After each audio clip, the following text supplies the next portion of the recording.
para algunos sectores del campo muy específicos, bueno, que han celebrado con mucha alegría esta baja de retenciones que aparentemente no tiene impacto fiscal, como sí lo tendría el aumento de la jubilación, a la moratoria, eso sí, tiene muchísimo impacto fiscal, de hecho es un golpe al equilibrio económico del gobierno, según ellos mismos indican, las retenciones aparentemente no lo serían. Vamos a seguir metiéndonos en este tema porque verdaderamente nos interesa y estamos ya en comunicación con Pedro Peretti, miembro del movimiento Arraigo y agrupación Grito de Alcorta. Pedro, buenos días. De este lado te saludamos Delfina, Franco y Malena.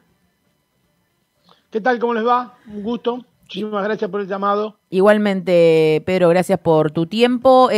Queríamos arrancar justamente consultándote. Venimos hablando con varios actores al respecto de la mirada, ¿no?, sobre esta baja de retenciones y esta decisión que toma el gobierno en línea con ahí, ¿no?, celebrado por la sociedad rural argentina. ¿Qué mirada tenés vos? ¿Qué lecturas hay desde otros sectores del campo a la hora de analizar esta decisión? Es una decisión inmoral, obscena, porque acá lo que se oculta celosamente, es la cantidad de productores beneficiados con esa medida. Es una medida obscena. Acá el 70% de la soja lo hacen 3.000 quit. Son 3.000 mega empresarios que se la llevan con la pala. Eduardo Epstein, Adecoagro, Urquía, Lartirigoyen, MSU, tipos que siembran 250.000 hectáreas, 300.000 hectáreas de soja. Esos son los tipos, porque acá se está transmitiendo la noticia, incluso desde el lado del lado nuestro, por decirlo de alguna manera, pareciera que todos los tipos que tienen campo se llevan un pedacito de esa rebaja. Claro.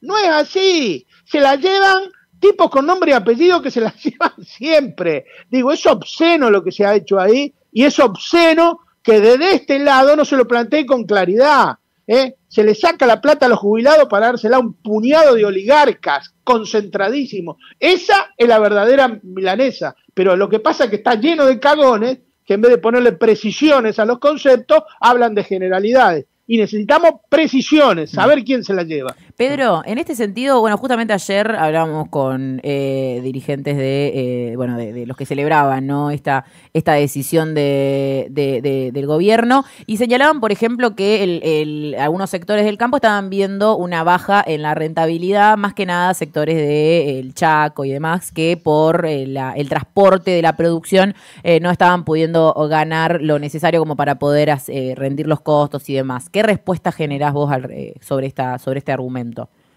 Ese es otro debate. Ajá. Otro debate distinto. ¿Está claro? Uh-huh. Y es cierto que el flete, la irracionalidad logística de la economía agraria es absoluta y total producto del monocultivo concentrado de soja. Uh-huh. ¿Está claro? Sí. Que ha desplazado un montón de producciones a zonas periféricas, a zonas extrapampeanas, y que por supuesto tienen dificultades. Claro. Pero el debate es otro. Uh-huh. El debate es otro, no es cuánto cuesta el flete. Nosotros deforestamos 8 millones de hectáreas para sembrar soja, en el NEA y en el NOA, y necesitamos 400.000 viajes de camión de 1.200 kilómetros para traer las cosechas a los puertos. Esa es otra discusión de la irracionalidad logística. Ahora, lo concreto, lo central acá es que no se ampare ni en los pequeños productores, ni en los productores que están lejos de los puertos. Digan la verdad, que acá se le ha bajado una torta de guita entre 1.200 millones, 800, la que sea, una torta de guita a un puñado muy reducido de quit que son las que se la llevan con la pala. Pedro, buen día. Franco te saluda de este lado. ¿Cómo le va? Muy bien, tanto tiempo y que bueno, estas conversaciones siempre son necesarias, sobre todo cuando aparece en el debate público alguna de estos elementos. Planteabas un poco esta cuestión de las 3.000 familias. Siempre que hemos hablábamos un poco de la necesidad de pensar en líneas de Estado y sobre todo cómo acomodar parte de uno de los negocios más importantes que tiene nuestro suelo, que en este caso es lo que, como bien destacaba, se llevan 3.000 familias. ¿Cuál crees que es una de las políticas para regular gran parte de esa torta que, como bien decís, se la están llevando? Las retenciones segmentadas. Es un instrumento de política pública de un valor extraordinario y que por supuesto nadie se anima a defender y a bancar como corresponde. Políticas públicas cementadas, como el acuerdo que hizo Cristina en el año 2015 con Omar Príncipe, presidente de Federación Agraria Argentina, por ejemplo. Y se puede hacer y funciona y hay que separar al gran productor del pequeño productor. ¿Cómo le vas a dar semejante cantidad de guita a un puñado de tipos? Pero además ni siquiera eso, además ¿sabés el impacto que tiene esto en los arrendamientos rurales? Estás transfiriendo por vía indirecta, por vía de aumento, otra torta similar a los rentistas rurales, que son el sector más parasitario y retrógrado de la economía argentina. O sea, porque acá vos hiciste, por esta decisión, aumentaste, suponete, 1.000 pesos el precio del quintal de soja, esos 1.000 pesos, una parte sustancial, va al dueño de la tierra, que no hace nada, que la alquila, que no es productor agropecuario. Esto es un disparate. Tanto la medida que tomó como lo explicamos nosotros desde este lado. Las dos cosas son un disparate, ojo, porque tampoco nadie te obliga a que vos termines hablando de generalidades y no poniendo el dedo donde hay que ponerlo. Cuando hablas de esta segmentación, haces referencia concretamente al tipo de producción y también a la cantidad de producción específica que en este caso cada productor liquidaría. Yo hago referencia, no te escuché bien la pregunta, discúlpame porque se escucha con ruido. Que la cantidad de qué? Cuando hablabas alrededor de esta política segmentada, de estas retenciones segmentadas, haces referencia, sí, además de la cantidad, también al tipo de producción que se realice. Claro, bueno, la segmentación se puede utilizar en toda política pública agraria y no agraria. A ver, no es lo mismo cobrarle la luz a un country de Pilar que, no sé, a un barrio marginal. No puede valer lo mismo. Vos más segmentás la política pública es una forma de generar igualdad, una forma de generar equilibrar un poco la cancha. ¿Se entiende? Sí. Bueno, en el campo es exactamente lo mismo. Acá no puede ser que no se discuta nunca el tamaño de las explotaciones agropecuarias. ¿Cómo puede ser que nunca se discuta? Que se ponga, el campo es uno solo, el campo somos todos, el campo es lo mismo. Pero ¿de qué estamos hablando? ¿Cómo va a ser lo mismo un tipo como Soro que tiene 900.000 hectáreas, o como los Macri que deben tener más de 100.000 hectáreas, que yo que tengo 50? ¿Estamos locos? ¿Qué estamos diciendo? Yo no soy Macri. Yo vivo en un pueblo de 4.000 habitantes que no tiene ni luz, que no tiene cloaca y que de pedo tiene agua potable. Y se llevan millones de dólares de acá de retenciones y no dejan una moneda. A ver, no, acá hay que poner el debate en otro lugar, pero yo entiendo que la derecha lo plantea así, me parece bárbaro. Nosotros tenemos que plantearlo distinto. ¿Por qué crees que hay una ausencia de este relato y sobre todo en distintos espacios de poder concreto, desde qué plataformas políticas de las que podemos ser más cercanos, que hay una ausencia de este debate? Recuerdo discusiones que hemos tenido incluso hace 2, 3 años en las que hablábamos también muy fluido sobre la necesidad de una política agraria de volver a no solamente dimensionar el campo, sino también esta necesidad de la regulación. Y yo creo que hay un gran triunfo cultural de la oligarquía terrateniente de este país. O sea, se la ha invisibilizado. O sea, la oligarquía existe, está más fuerte que nunca. El imperialismo norteamericano existe. Y te lo demostró la rural, ahí los ve a flor de piel si existen o no existen. Pero acá le hemos concedido a la derecha ese discurso de invisibilizar el latifundio, invisibilizar la oligarquía. Es una antiguaya, te dicen. No me digas, es una antiguaya.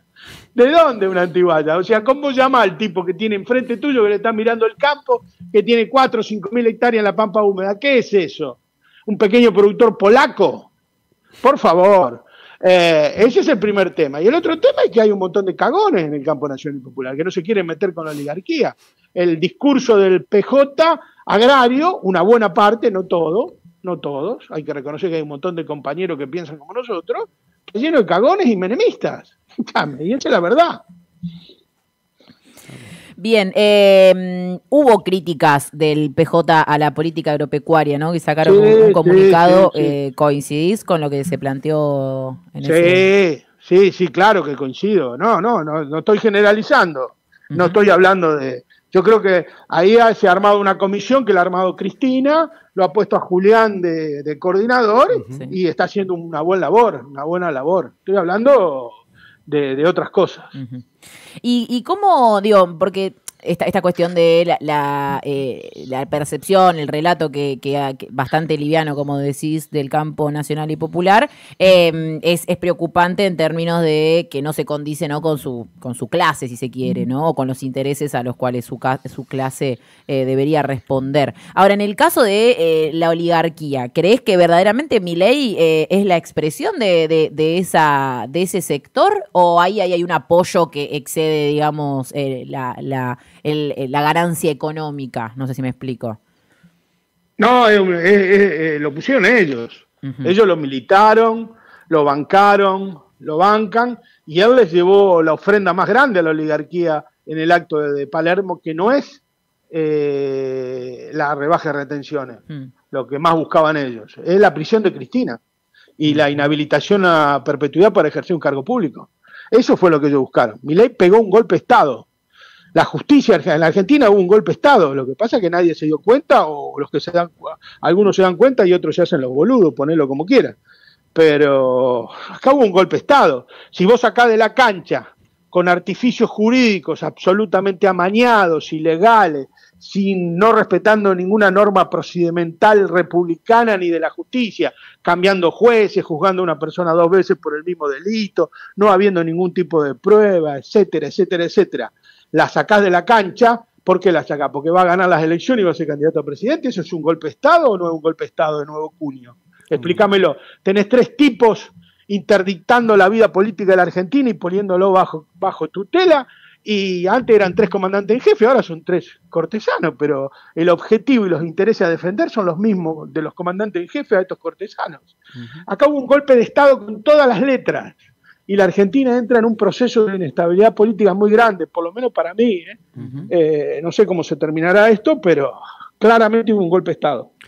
Pedro, con respecto un poco al diagrama que recién hacías en clave de mapa productivo de la Argentina, algunos trabajos o algunos ejemplos que podrías recomendarle también a la oyentada y a nosotros para, sobre todo, indagar y profundizar sobre esta arista que planteabas de los 3.000 dueños de la producción en la Argentina, y sobre todo esta concentración de tierras que, bueno, a veces necesita de un buceo de información muy pormenorizado. Tengo un trabajo para recomendarle. Bien. Vivamente. Muy bueno, de un autor casi desconocido, que tiene el prólogo de Cristina Fernández de Kirchner, el libro, que se llama 45 propuestas para el campo nacional. Una mirada del campo, diríamos, desde el bien común, ¿no? Que lo escribió un tal Pedro Peretti. Se los recomiendo vivamente. Me suena, creo que ¿Te suena? ¿El nombre? Me suena el nombre y el material también. Muy interesante. Sobre todo le recomendamos a la oyentada que busque también las distintas intervenciones de Pedro. Pedro, siempre es un gusto conversar con vos. Sabés que los micrófonos de Trinchera están más que abiertos para cualquier comunicación, difusión y sobre todo polémica alrededor de estas cuestiones que circulan como tema de agenda, y que la verdad hay que desenmarañarlas un poco. No, muchísimas gracias a ustedes. Disculpen por la autorreferencia del final. No. Fue a propósito, fue un pase, la verdad. Y un gran abrazo y salud y cosecha para todos y todas. Es un placer siempre hablar con ustedes. Igualmente, gracias, fuerte abrazo, Pedro. Saludo, Pedro. Gran jornada. Pasaba Pedro Peretti, chacarero, paseño, y siempre de las fuentes de consulta constante de Trinchera alrededor de todo lo que tiene que ver con nuestro campo. Nuestro campo. Sí, para que quede claro. Y que hay muchos sectores, el ¿no? campo es de la Esto- patria bicontinental y bioceánica, Sí, no se olviden. y que incluso es imposible, es lo que decía Pedro, es imposible hablar de un campo, ¿no? Vos dentro de la idea del campo tenés esto, ¿no? Las 200 familias más ricas del país que tienen las extensiones de tierra, lo que llama la oligarquía verdaderamente argentina, que hace 200 años impide el desarrollo de esta patria. Después tenés productores más medianos, ¿no? ¿Cómo Con hablar de un- lo industrial? Claro, es imposible. ¿Por qué en lo industrial sí diferenciamos entre la gran industria, la pyme, la cooperativa, el desarrollo Que productivo? en el campo también está, el problema es No, pero en este términos de- triunfo el oligárquico que discurso- dice... En el discurso Claro. es El mucho campo menos somos todos. visible. De El hecho, la campo es mesa, uno de y somos enlace, todos. la mesa de enlace tiene su distribución, como bien hablamos también ayer con Andrea Sarnari, la presidenta de la Federación Agraria Argentina, el cual no le preguntamos a Pedro, pero le podemos preguntar qué piensa. Sí. No creo que esté muy de acuerdo. Yo le traje algunos de los argumentos de ella para ponerlos en discusión, porque acá no nos vamos a hacer los estandartes de las dos voces, esa no es nuestra propuesta. Sí, entender y tratar de llegar a mayores y mejores argumentos a la hora de poder dar este debate sobre las decisiones que toma el gobierno, que más allá de decir las repudiamos, tratamos de entenderlas y de poder trazar cuáles son las líneas necesarias a construir cuando dejen de ser el gobierno, porque si alguna certeza tenemos es que en un momento esto, más temprano que Ese tarde, día se feliz va a terminar. Va a llegar. 10 horas clavadas en punto de la mañana. Vamos y volvemos. No sabía desde dónde verlo y lo vi desde el lente de